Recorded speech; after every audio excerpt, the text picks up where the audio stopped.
Hello दोस्तों, आप देख रहे हैं हमारा चैनल लेट्स स्टडी। और आज हम देखेंगे कि के मीटॉइड एल्गोरिथम्स क्या होता है। तो आप चलिए देखते हैं क्या होता है आपका के मीटॉइड्स एल्गोरिथम। तो it is modified from the K means algorithm. ये आपका के मीन्स एल्गोरिथम का मॉडिफाइड फॉर्म होता है और K medoid is more robust to noise than K means algorithm. तो इसमें हमको ऐसा मिडवाइड निकालना पड़ता है जो कि लीस्ट सिमिलर या मोस्ट सिमिलर हो आपके ऑब्जेक्ट से। तो एग्जांपल आपका इस टाइप का रहता है, इस टाइप का क्वेश्चन रहेगा आपका, और आपका K2 आपका कैसे आपको मिडवाइड निकालना है। तो ये आपका एग्जांपल है, देखिए एक्स वाई की वैल्यूज़ ये रखिए। तो आप देखिए स्टेप 1 होगा आपका सेलेक्ट 2 रैंडम रिप्रेजेंटेटिव ऑब्जेक्ट। आपको 2 रैंडम ऑब्जेक्ट निकालना है। तो 2 रैंडम जैसे निकालेंगे, इसमें हमने पहले निकाला 3,4 और C2 निकाला 7,4। अब देखिए जो 3,4 है वो है आपका x2 में और 7,4 है आपका x8 में। तो अगर हम इनका कॉस्ट निकालेंगे तो देखिए इसके लिए हमको टेबल बनाने, और टेबल बनाना बहुत आसान है।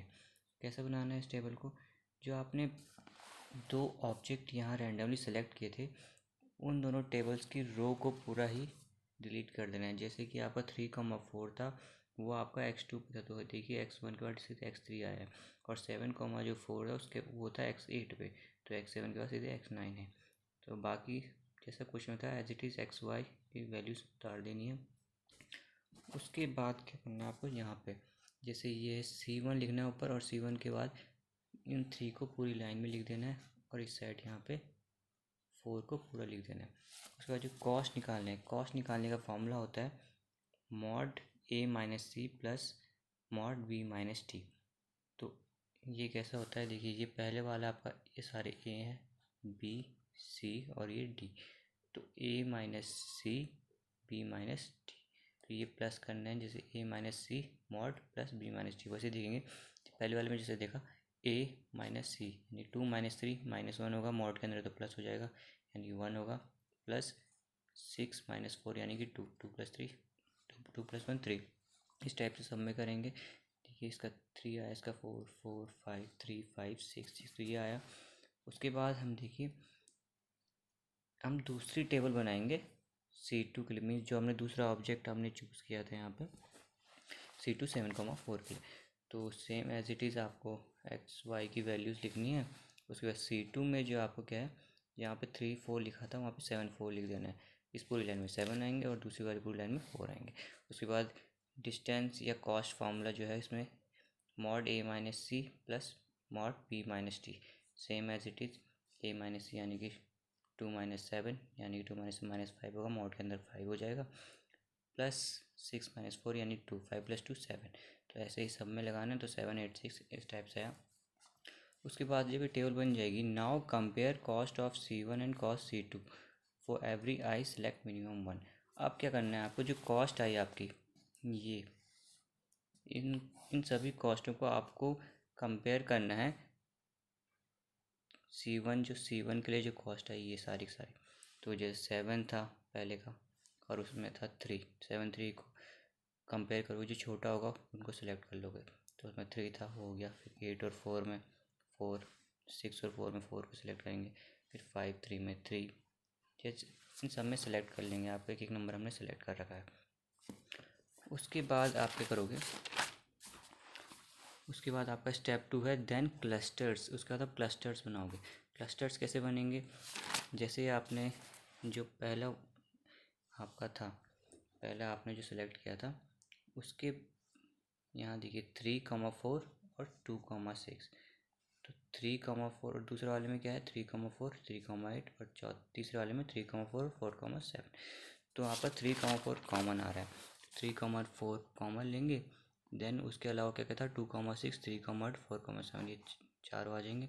क्लस्टर 2 में आपका क्या आ जाएगा, जो आपके 7,4 वाले में जो कॉमन थे वो, इसमें क्या था 7,4 6,2 7,4 6,4 7,4 7,3 7,4 8,5 7,4 और 7,6। तो इस टाइप से 7,4 तो इनमें सब में कॉमन हो जाएगा। उसके बाद फिर 6,2 6,4 7,3 8,5 7,6 और 8 7, आपका कॉमन था। ये तो आपके क्लस्टर्स बन गए। उसके बाद कैलकुलेट करो टोटल कॉस्ट। अब टोटल कॉस्ट कैसे करोगे आप? टोटल कॉस्ट करोगे जो आपने कैलकुलेट किया था इनको इन।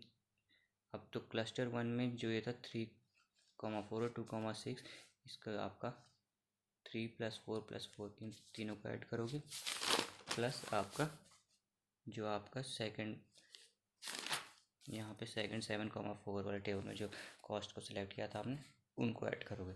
3+1 4, 4 5, 5 2 7 और 2 9, तो 11 + 9 आपका कितना हो जाएगा? 20। तो टोटल कॉस्ट आपकी 20 आएगी। स्टेप 3 में क्या आ जाएगा? Select one of non medoids. अब आप क्या करोगे? एक और नॉन मिडवाइड को सिलेक्ट करोगे। तो जब इसको सिलेक्ट करोगे तो आपको फिर से टेबल बनानी पड़ेगी। सो C1 3,4 था और आपने जो नया सिलेक्ट किया वो 7,3। 3,4 आपका कहाँ था? ओरिजिनल देंगे, क्वेश्चन वाले में देंगे।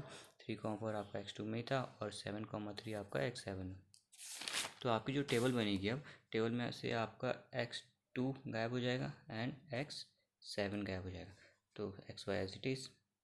उसके बाद O डैश के लिए निकाल रहे हैं तो O डैश यानी 7,3, ये जो हमने अभी नॉन मिडवाइड सेलेक्ट किया है, तो इसके लिए हम कॉस्ट निकालेंगे।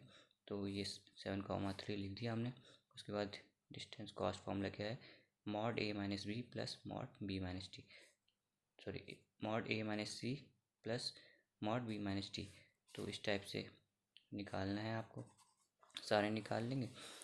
उसके बाद हम एक टेबल बनाएंगे फॉर द 3,4। अब 3,4 दोबारा क्यों निकाल रहे हैं? क्योंकि पिछली बार जो था हमारा 7,4 3,4 और 7,4 का था।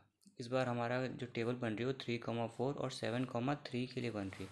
तो आपका 3,4 डिफरेंट आएगा। अब यहाँ पे देखिए 3,4 तो X2 गायब है एंड X7 गायब है। तो इस टाइप से होगा। तो XY सेम C1 के लिए कर देंगे 3 4 3 4 3 सारे और 4 आगे। उसका डिस्टेंस कॉस्ट फॉर्मूला क्या है? mod A - C plus mod B - T, इनको लिख देंगे। जब उसके बाद फिर ये सब आ जाएंगे, उसके बाद कंपेयर करेंगे the cost of cost C1 and cost O dash for the every I select the minimum one. उसके बाद हम फिर से क्या करेंगे? कॉस्ट जो आपकी O डैश की कॉस्ट है उनको कंपेयर करेंगे विद द कॉस्ट ऑफ 3,4। तो इनको जब कंपेयर करेंगे तो हम देखेंगे जो सबसे छोटा है उनको सेलेक्ट कर लेंगे। जैसे इसमें 8 है, तो 8 का जो यहाँ पहला है वो है 3, तो 8 को 3 से तो 3 छोटा आ गया। फिर नेक्स्ट आपका 9 है और इस साइड है 4, तो 4 को सिलेक्ट कर लिया। तो इस टाइप से जो सिलेक्ट कर रहे हैं हम उनको सिलेक्ट, जो छोटा और हमको सिलेक्ट कर रहे हैं इस टाइप से। उसके बाद फिर हम क्या करेंगे? 2 क्लस्टर्स बना लेंगे। 2 क्लस्टर्स बनाने के यानी जो कॉमन होगा उनके साथ 3,4 2,6 3,4 3,4 कॉमन आ गया और 2,6 3,8 4,6 ये आ गया। और क्लस्टर 2 में आपका क्या आ जाएगा कॉमन? नेक्स्ट में कॉमन आ जाएगा 7,3। तो 7,3 हम पहले लिख देंगे। उसके साथ क्या क्या था आपका? 7,3 के साथ आपका आया है 6,2 6,4 7,4 8,5 और 7,6। तो ये क्लस्टर्स में आ गया। उसके बाद जो एक कॉस्ट थी जो हमने सेलेक्ट की उन सबको प्लस कर देंगे।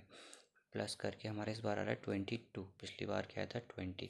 तो 22। तो हम क्या करेंगे स्टेप 4 में? Cost of swapping medoid from C1 to O dash is.